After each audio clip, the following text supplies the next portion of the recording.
Okay, so let me start by explaining something here.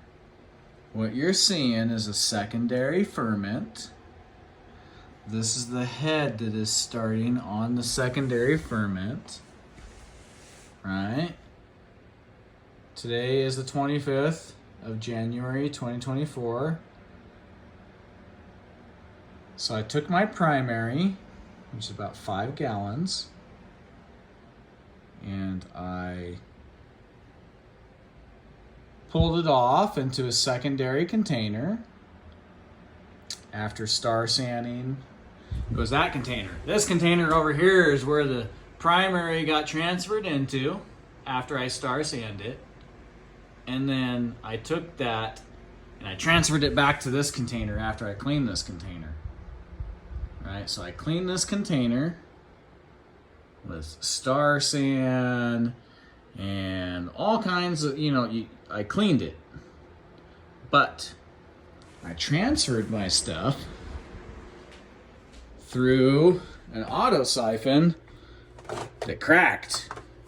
You see that crack in there? You see that crack? So it oxygenated a little bit whenever I transferred it. And then in my secondary ferment, I cut more other stuff into it. The other stuff is Chick-fil-A lemonade that I put in here.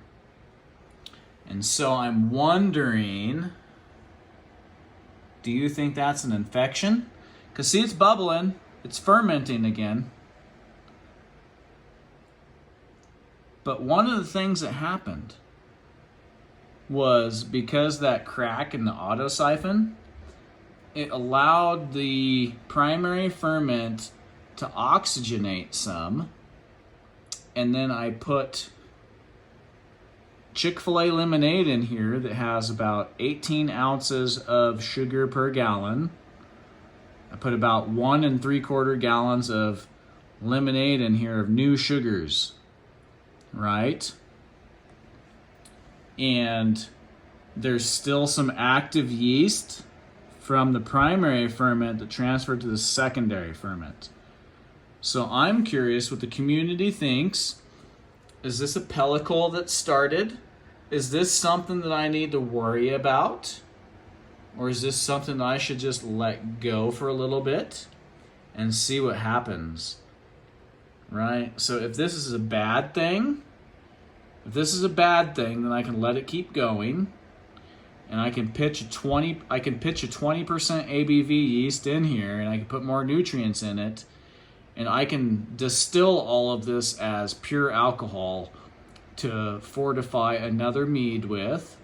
Or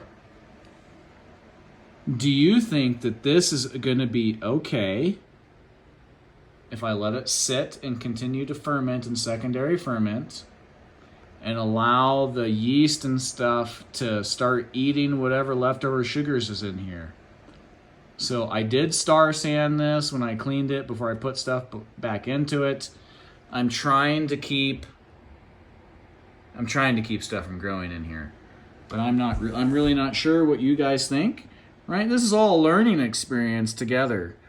So I've got about $200 into the ferment that you're seeing in here, and this is a learning experience, right? So let my $200 of ferment be a learning experience for the community to see if this is going to be good or not. We can keep this going, or I can dump it out.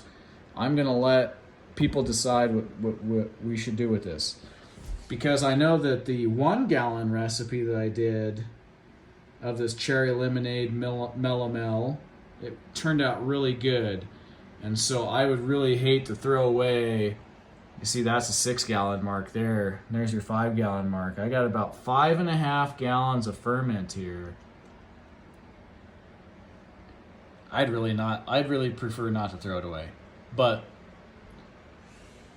when I went to work today and I left this, there was nothing at the top really, except for like a little bit of the stuff from the lemonade that I cut into it from Chick-fil-A.